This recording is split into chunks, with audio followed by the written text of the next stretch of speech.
I am the Tofu Golem. Please enjoy the video. You're ready. Open your document and go straight to the Layout tab. Click Margins and scan the presets, normal, narrow, moderate, to pick one quickly because presets match common print requirements.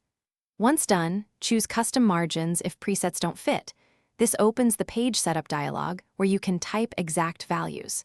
Make sure to watch the live preview so you see why small changes matter for alignment and how the printable area will react. Now adjust specifics. Open Custom Margins and enter exact top, bottom, left, and right in inches or centimeters depending on your settings. Precise numbers give consistent results. Use the gutter field if you'll bind the document so the inner margin grows. Then choose Apply to, Whole Document, or this section to control scope.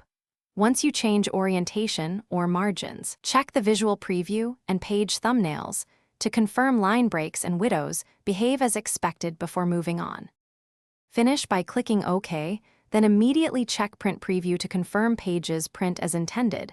Save the file and optionally set as default to keep the settings for new documents. If margins don't update, it's usually due to section breaks. Turn on Show /Hide to see them, delete or adjust the break, or change margins while the whole document is selected. As a quick fix, press Ctrl+it to select all and reapply margins. Thanks for watching. Consider subscribing if we helped you today.